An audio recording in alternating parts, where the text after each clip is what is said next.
एहिठाम जते विद्युत जन छनि सबके हम नमन करै छी, गोर लागै छी, प्रणाम करै छी।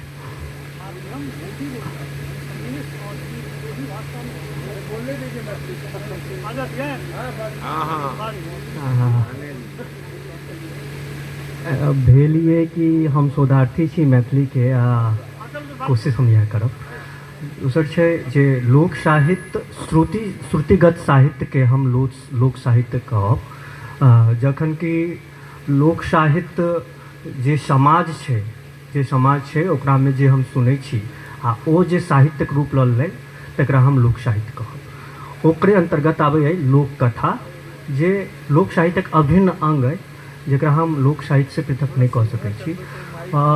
हम सब बच्चा रही तो बच्चे से हम सब देखे छी नानी दादी चाची के एहिठाम जाइ छलहुँ, रहै छलहुँ, तो ओतऽ जखन सुतै के संगे सुतै के मौका भेटै छल तो बहुत तरह खिस्सा पिहानी, भूत डाइन और एहि तरह खिस्सा पिहानी सब सुनबैत रहे जे रुचिगर आ मनगर लगैत रहे।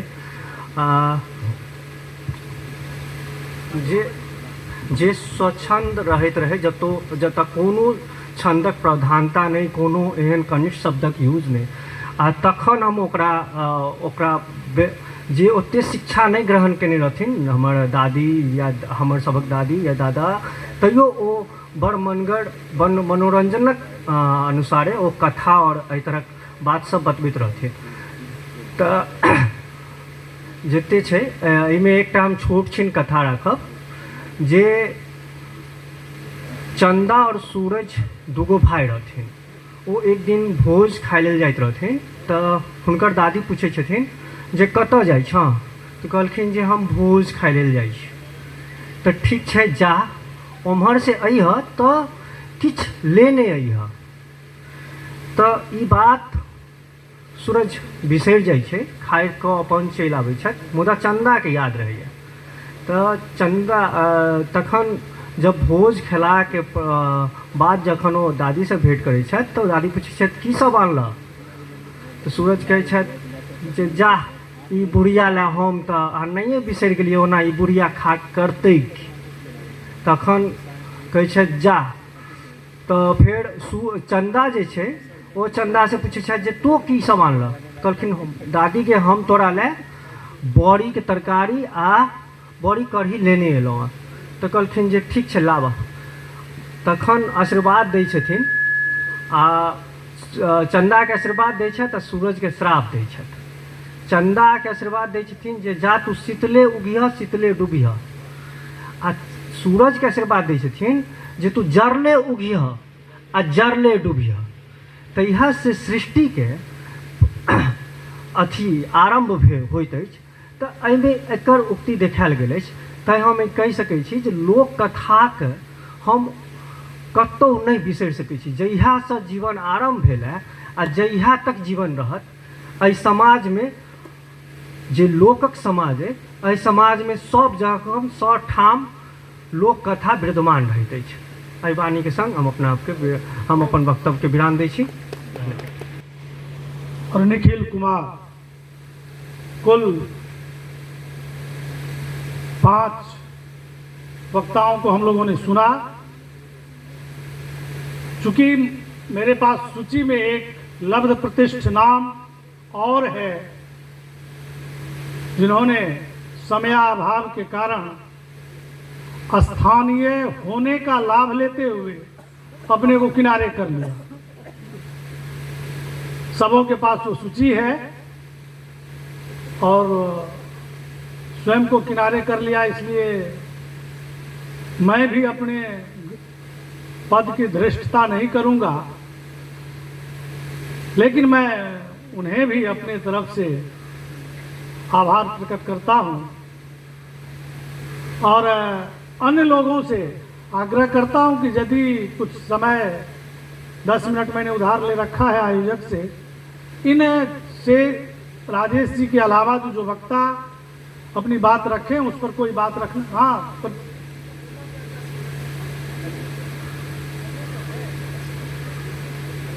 मैं ले चुका हूं आपसे समय। श्रेष्ठ जी को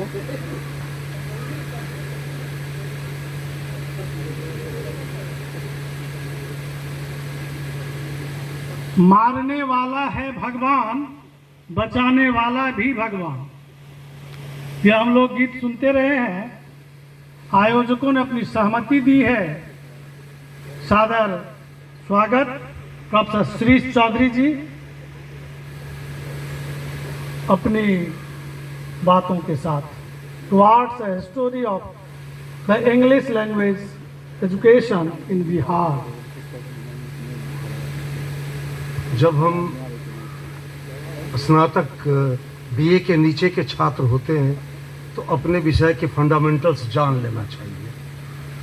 एक अच्छे बैचलर डिग्री वाले से उम्मीद होती है कि अपने विषय के फंडामेंटल्स की जानकारी उसको है। मास्टर्स करते हैं तो उसमें थोड़ा आगे बढ़ते हैं, थोड़ा क्रिटिकल होते हैं कि ये थियरी ठीक है, ये थियरी नहीं ठीक है। जब हम डॉक्टरल वर्क में जाते हैं तो हमें चाहिए कि हम अपने ही विषय को किसी दूसरे घर से जाकर देखें, किसी दूसरी डिसिप्लिन से देखें। पहले हम लोगों के गांवों में, पिंडारुच में भी और जगहों पर भी यह परंपरा थी कि छुट्टियों में नानी, बुआ, मौसी इनके गांव चले जाते थे, उनके लोग यहाँ आ जाते थे। इस तरह से आदान प्रदान होता था। तो यह पता चलता था कि पिंडारुच ही सबसे थर्ड क्लास गांव नहीं है, और गांव भी उतने ही थर्ड क्लास हैं या उससे अच्छे भी हैं। इसी तरह से विषयों में भी होना चाहिए। जो हम मान लीजिए भाषा विज्ञान के विद्यार्थी हैं, साहित्य के विद्यार्थी हैं, तो मैथिली साहित्य हो, हिंदी साहित्य हो, ऐसा नहीं है कि उस वक्त अंग्रेजी साहित्य नहीं लिखी गई या नहीं लिखा गया। साहित्य उस वक्त भी लिखा गया। जिस ज़माने में मैथिली का विकास हुआ है 19वीं शताब्दी में, वहाँ पर अंग्रेजी साहित्य भारत में काफ़ी जम के लिखा गया। बल्कि एक बहुत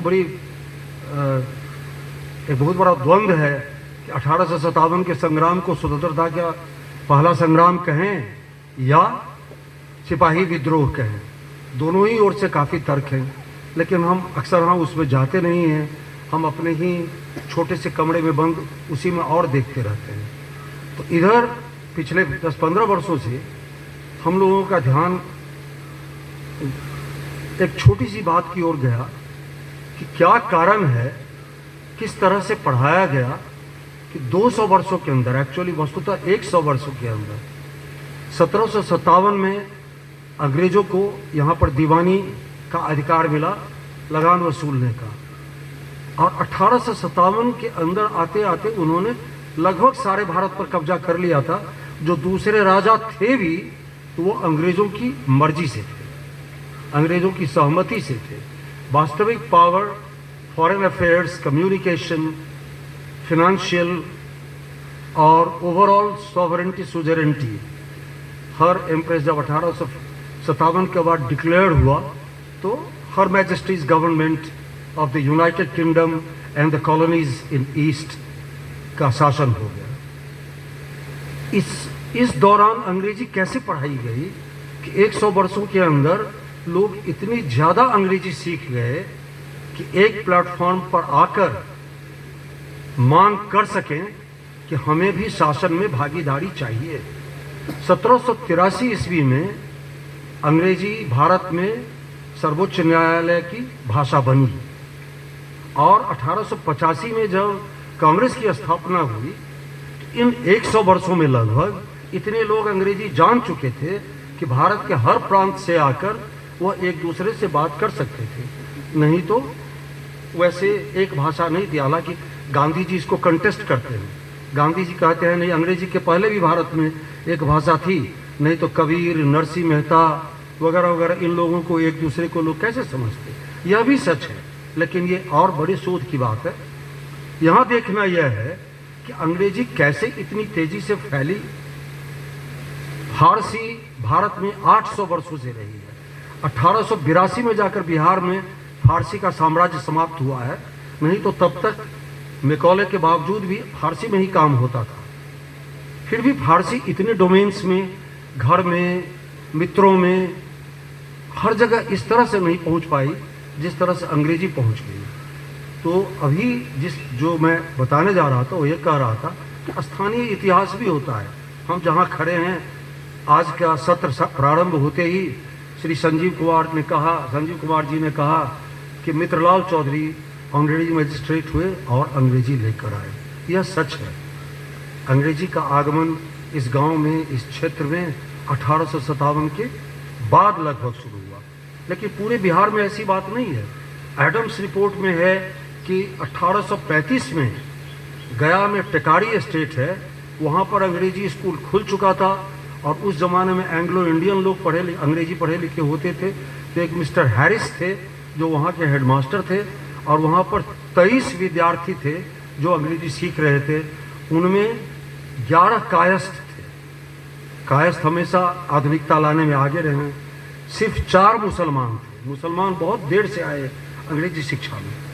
बाकी हिंदू जातियों में धनी लोग थे, गरीब लोग उसमें नहीं थे, क्योंकि थोड़ा 1 रुपया महीने का फीस भी लगता था। 1835 में ही पटना में एक हाई स्कूल की स्थापना हो चुकी थी, जिसको पटना कॉलेजिएट स्कूल नाम बाद में हुआ और बाद में वहाँ पटना कॉलेज हो गया 1863 ईस्वी में। लेकिन शुरू में वहाँ भी विद्यार्थी नहीं जाते थे। मैं मिथिलांचल में आता हूँ तो यहाँ सबसे पहला एंग्लो वर्नाक्युलर स्कूल मुजफ्फरपुर में खुला, जिसमें दरभंगा राज ने सबसे अधिक योगदान दिया। एवी स्कूल कहते थे। महाराजा रुद्र सिंह ने वहाँ पर काफ़ी पैसे दिया। उनका जब असमय देहांत हो गया तो उन्हीं के वंश से, उन्हीं के मतलब उसके बाद महाराजा महेश्वर सिंह ने, ये बताएंगे तेजकर जी ज़्यादा अच्छी तरह से इस बात को, महाराजा लक्ष्मीश्वर सिंह और रामेश्वर सिंह जब कोर्ट ऑफ वार्ड्स के अंदर वहाँ पढ़ने गए तो उनके अंग्रेज ट्यूटर और उनकी कृपा से फिर यहाँ पर उस टाइम में जो अंग्रेज मैनेजर थे मिस्टर फैलन, उन्होंने जिला स्कूल से पहले दरभंगा राज स्कूल की स्थापना की 1863 में। लेकिन 1863 से 1867 तक राज स्कूल को विद्यार्थी ही नहीं मिला, जबकि पैसे भी नहीं लगते थे। कोई भी मुसलमान या कायस्थ या ब्राह्मण वहाँ जाने को तैयार नहीं थे। लेकिन जब महाराजा लक्ष्मीश्वर सिंह गद्दी पर बैठे तो उन्होंने लोगों को मोटिवेट किया और डॉक्टर अमरनाथ झा के पिता और चाचा श्री विंद्यनाथ झा, डॉक्टर गंगानाथ झा, ये सभी लोग उस स्कूल में गए और धीरे धीरे बदला। यहाँ भी इस गांव में पहले माधोपट्टी में ट्रेनिंग स्कूल, मिडिल स्कूल खुला। आजकल वहाँ पर टीचर ट्रेनिंग कॉलेज है। वह भी मित्रलाल चौधरी और उनके बेटों भतीजों ने, उनके भाइयों ने मिलकर बनाया। फिर यहाँ भी गांव में एक प्राइमरी स्कूल की स्थापना हुई, अपर प्राइमरी स्कूल की, जिसका नाम आज भी मित्रलाल बेसिक अपर प्राइमरी स्कूल है। फिर मधुबनी में भी वाटसन स्कूल बना, सूरी स्कूल हुआ। इस तरह से मधेपुर में पहले हुआ, मिथिलांचल में भी अंग्रेजी फैली। इस इतिहास का एक पक्ष यह होगा कि अंग्रेजी यहाँ आई कैसे, दूसरा पक्ष होगा कि अंग्रेजी ने भारतीय भाषाओं को, खासकर विशेषतः बिहार की भाषाओं को कैसे प्रभावित किया। तो बहुत सारे शब्द आए। मैं 2 डोमेन लूँगा, रेलवे और कचहरी, लॉ कोर्ट्स और रेलवे। लॉ कोर्ट्स अंग्रेजों के आने के पहले इस तरह से ऑर्गेनाइज नहीं थे। समय नहीं है, नहीं तो मैं विस्तार से बता सकता था। लेकिन जब कचहरी बनी, वकील आए, जज आए, पहले वो सर्किट कोर्ट हुआ करता था। 1863 में जब बक्सर की लड़ाई जीत गए, उसके बाद 23 वर्षों तक अंग्रेजों ने अपनी तरह से न्यायालय चलाने की कोशिश की। तो उनका जज एक जगह जाता था, सर्किट हाउस में बैठता था, सारे मुकदमे सुनता था, लेकिन परेशानी हुई तब उन्होंने अस्थायी न्यायालय की व्यवस्था की। तो मुजफ्फरपुर कचहरी की स्थापना 1858 में हुई है, स्वतंत्रता संग्राम के बाद। 1905 में लहरियासराय कचहरी बनी है। उस जमाने में शुरू में यहाँ बंगाली वकील आए और कुछ मुसलमान और कुछ छपरा से कायस्थ आए। जयप्रकाश नारायण जी का ससुराल लहरियासराय ही था। उनके ससुर के नाम पर ब्रजकिशोर वर्मा रोड आज भी है। और डॉक्टर राजेंद्र प्रसाद वगैरह जो गए अंग्रेजी सीखने, उसमें छपरा के जो मुसलमान थे वो बड़ा फॉरवर्ड लुकिंग थे। उन्होंने बाकी मुसलमानों से अपने को काट कर अंग्रेजी शिक्षा को प्रश्रय दिया। और खुदाबख्श खान, जिन्होंने लाइब्रेरी की स्थापना की पटना में, वह अंग्रेजी नहीं जानते थे, वह फारसी जानते थे, हैदराबाद में पढ़े थे। लेकिन उन्होंने अंग्रेजी को बड़ा बढ़ावा दिया। नतीजा ये हुआ कि छपरा के लोग, कायस्थ भी और मुसलमान भी, अंग्रेजी में काफ़ी बड़ी संख्या में जम के आए।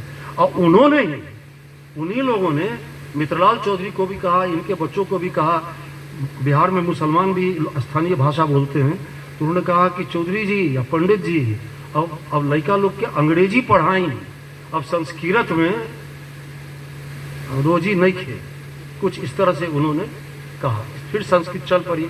तो कचहरी का भी बड़ा इन्फ्लुएंस है और रेलवे का बड़ा इन्फ्लुएंस है। रेलवे जैसे जैसे रेलवे एक साथ नहीं हुआ, मुजफ्फरपुर रेलवे की स्थापना 1858-60 के बीच में है। मोहम्मदपुर रेलवे स्टेशन जिसके बगल में हम लोग बैठे हुए हैं या सकरी मधुबनी जाते हैं, ये 1905-1927 के बीच की है। तो आप गौर करेंगे तो अंग्रेजी खुद ही एक मानक भाषा नहीं थी। 1882 ईस्वी तक कोई डिक्शनरी नहीं थी उनकी। और एक डॉक्टर जॉनसन ने एक डिक्शनरी लिखी थी 1757 ईस्वी में, लेकिन वो डिक्शनरी कम थी, वो मजाक जोक बुक ज़्यादा थी। एक पहली डिक्शनरी जो अंग्रेजी की सही बनी है वो बनी है 1916 में। लेकिन उसके पहले भारत में जो अंग्रेज थे उन्होंने एक डिक्शनरी बनाई अंग्रेजी में भारतीय शब्दों की, उसका नाम था हॉब्सन जॉब्सन। वो 1882 ईस्वी में बना। तो ये किसी भी तरह से हिंदी नाम लिख देते थे। कानपुर का स्पेलिंग CAWNPORE हो जाता था। लेकिन धीरे धीरे अंग्रेजों ने सीखा कि इस तरह से हम भारत पर साम्राज्य नहीं कर पाएंगे। कैसे कटाएगा मोहम्मदपुर का आदमी कानपुर का टिकट? तो रेलवे में फिर स्टैंडर्डाइजेशन हुआ और एक खास तरह की स्पेलिंग होगी। तो आप गौर कीजिएगा, मुजफ्फरपुर पहले PORE लिखते थे, लेकिन मोहम्मदपुर में PUR लिखते हैं। तो अंग्रेजी भारत में आकर एक स्टैंडर्ड भाषा भी हो गई, जो इसके पहले नहीं थी।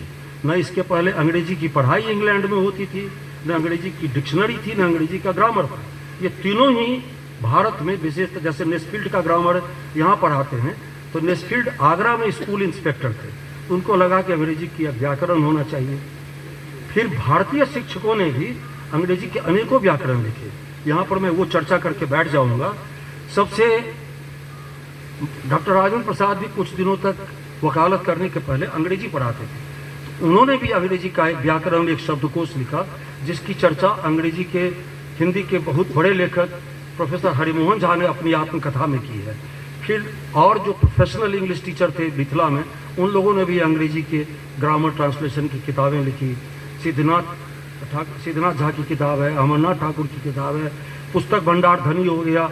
रामलोचन सरन जी ने हिंदी का व्याकरण लिखा और उन्हीं के कृपा से अंग्रेजी शिक्षकों ने अंग्रेजी का व्याकरण लिखा। धीरे धीरे अंग्रेजी इस तरह से फैली, अंग्रेजी का भी स्टैंडर्डाइजेशन हुआ।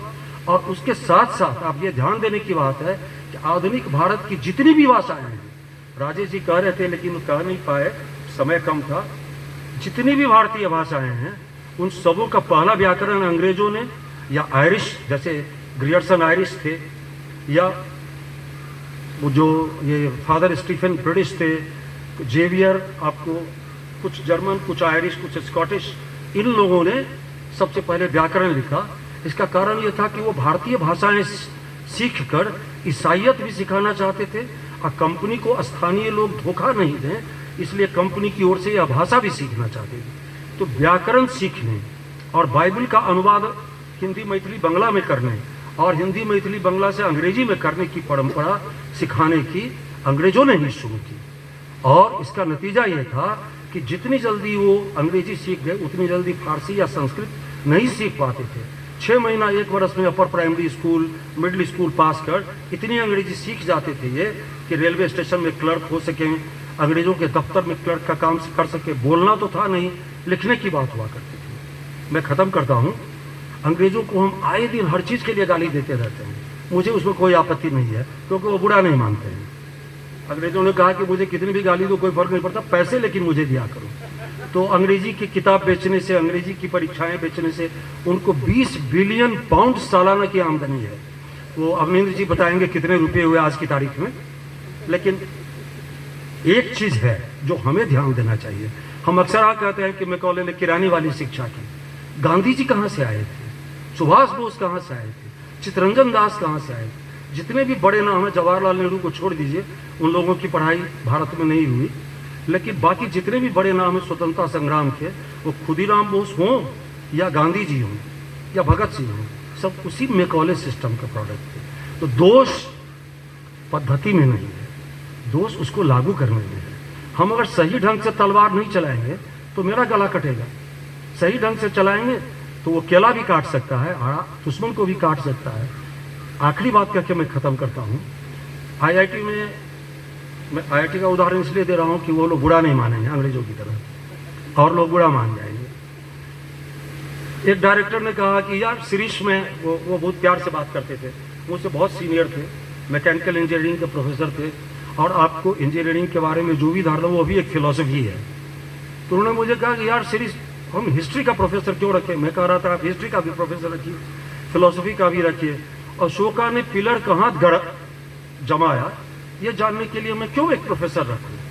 तो मैंने कहा अशोका ने पिलर कहाँ लगाया यह जानने के लिए आप प्रोफेसर मत रखिए, लेकिन अशोका ने कैसा पिलर बनाया कि आज भी खड़ा है और आपका बनाया पुल कल गिर जाता है, यह जानने के लिए तो आप एक प्रोफेसर रखिए। तो इतिहास एक मरी हुई चीज नहीं है, इतिहास एक जीवंत वस्तु है, हमें उससे शिक्षा लेनी चाहिए।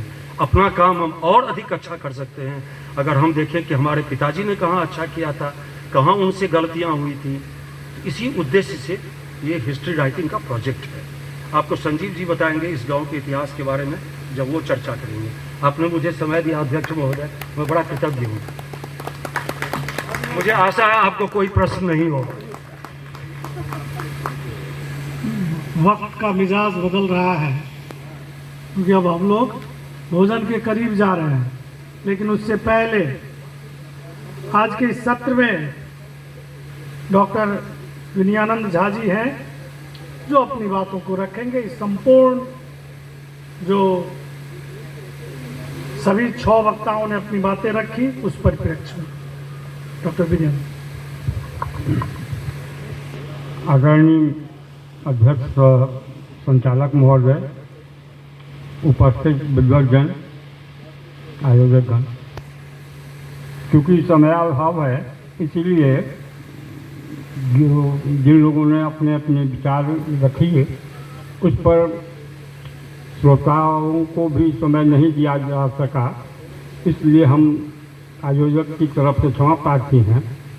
सभी वक्तागण जिन्होंने अपनी अपनी शोधें प्रस्तुत की हैं काफ़ी उत्कृष्ट थी, और ऐसे 2 घंटे के सत्र में केवल एक ही वक्ता रहे और उस पर सवाल जवाब किए जा सकते हैं, लेकिन क्योंकि आयोजन बृहद है केवल एक वक्ता को रख करके काम नहीं चल सकता है, इसीलिए हम लोगों ने काफ़ी इस पर चर्चाएं सुनी हैं और इस पे जो आए हैं उन लोगों का और जो आने वाले हैं उन लोगों के प्रति मैं आभार व्यक्त करता हूं।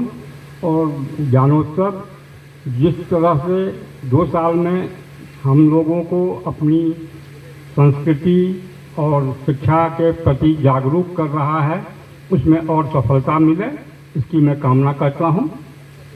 धन्यवाद।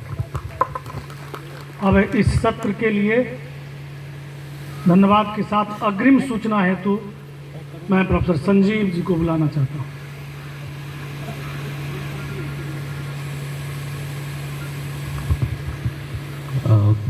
मैं श्री ललित कुमार चौधरी जी को एक बार यहाँ आमंत्रित करना चाहता हूँ कि हमारे जो 2 अतिथि हैं उनको पाक डॉक्टर से सम्मानित करें।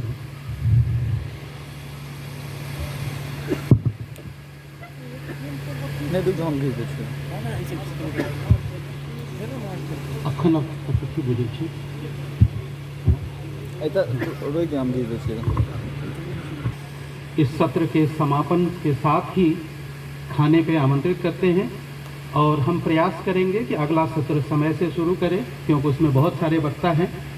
और आप सबको बहुत बहुत धन्यवाद, बहुत पेशेंटली आपने सुना और इतनी बड़ी गैदरिंग की मैं तो कल्पना नहीं कर रहा था कि एकेडमिक सेशन में इतने सारे लोग रहेंगे पूरे समय तक। ये मेरे लिए तो बहुत बड़ा इनकरेजमेंट है। बहुत बहुत धन्यवाद।